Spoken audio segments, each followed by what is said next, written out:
Hello दोस्तों, कैसे हैं आप सब। दोस्तों, आज हम बात करेंगे कि नंदी कैसे बने शिव जी की सवारी। तो पुराणों के हिसाब से पूर्व काल में श्रीलाद नाम के एक ऋषि थे। वो ब्रह्मचारी थे। ब्रह्मचर्य का पालन करते करते श्रीलाद मुनि को बुढ़ापा आ गया। अब उनके मन में एक भय सताने लगा। कि भय यह था दोस्तों कि बिना संतान उनकी मृत्यु के बाद उनका वंश समाप्त हो जाएगा। इसलिए उन्होंने अपने वंश को आगे बढ़ाने के लिए इंद्रदेव की कठोर तपस्या करनी शुरू की। एक दिन इंद्रदेव उनकी भक्ति से प्रसन्न होकर प्रकट हुए और बोले, हे मुनिवर, मैं आपकी भक्ति से अत्यंत प्रसन्न हूँ। मांगो, आपको क्या वर चाहिए। ऋषि बोले, आप मुझे ऐसा पुत्र दीजिए जिसे मृत्यु छू भी ना सके। इंद्र बोले, ऐसा पुत्र देने में मैं असमर्थ हूँ ऋषि। आपकी ऐसी इच्छा तो केवल देवों के देव महादेव ही पूरी कर सकते हैं। आप उनकी तपस्या कीजिए, हो सकता है वो आपकी मनोकामना जरूर पूरी करेंगे। इंद्रदेव के कहे अनुसार श्रीलाद घने जंगलों के बीच बैठ गए और महादेव की कठोर तपस्या में जुट गए। और कई सालों की कठोर तपस्या के बाद उनकी भक्ति से प्रसन्न होकर महादेव उनको दर्शन देते हैं। श्रीनाथ, हम तुम्हारी तपस्या से प्रसन्न हुए। बताओ, तुम्हें क्या वर चाहिए। हे प्रभु, मुझे आपके समान एक पुत्र चाहिए जो अनुपजा और जिसे मृत्यु छू भी ना पाए। फिर महादेव जी श्रीनाथ से बोले कि मुनिवर, यूँ तो मैं सारे जगत का पिता हूँ, परंतु फिर भी तुम मेरे पिता बनोगे। मैं तुम्हारा अजन्मा पुत्र और मेरा नाम नंदी होगा। इसके बाद महादेव जो थे वो अंतर्ध्यान हो गए और महर्षि भी अपने घर खुशी खुशी लौट आए।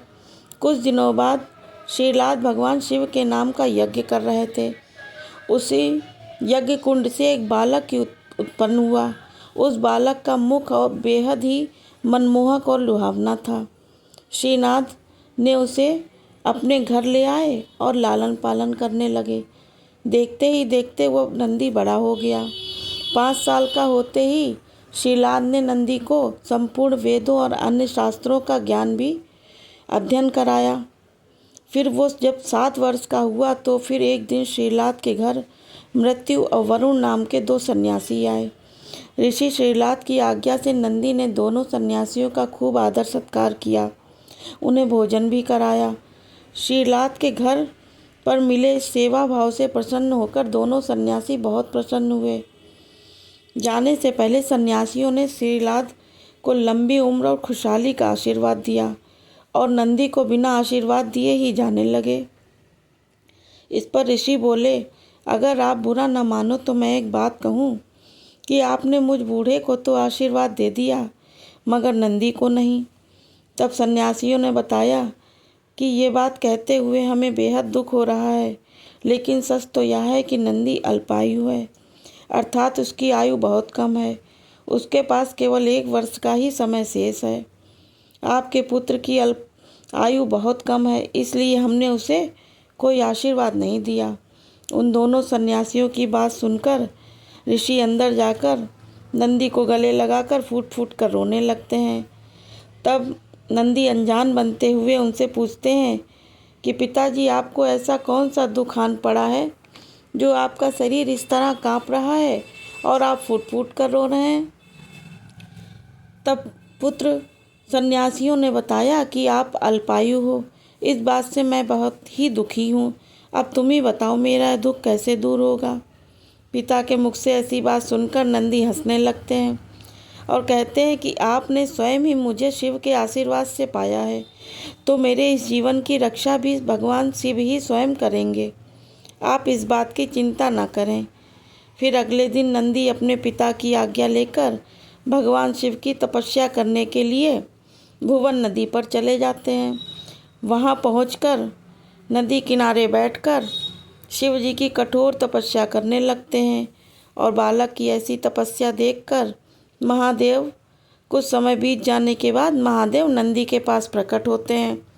और जब नंदी ने महादेव को देखा तो वो ये भूल जाते हैं कि वो लंबी उम्र के लिए तप कर रहे थे। तत्पश्चात शिवजी ने कहा कि तुमने बहुत कठिन तपस्या की है, मांगो तुम्हें क्या वर चाहिए।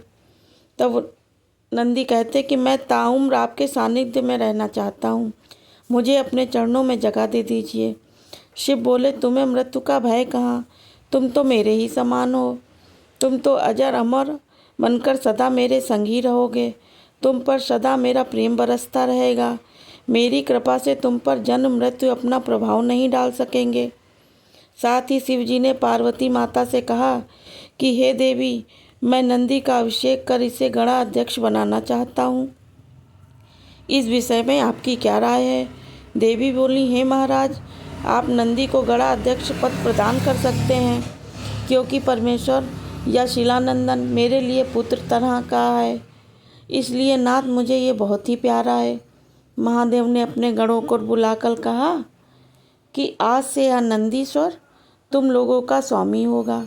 इस प्रकार नंदी से प्रसन्न होकर शिव जी ने नंदी को पहले अपने गले लगाया और उसे बैल का चेहरा देकर उन्हें अपने वाहन और अपने गणों में सर्वोत्तम के रूप में स्वीकार कर लिया।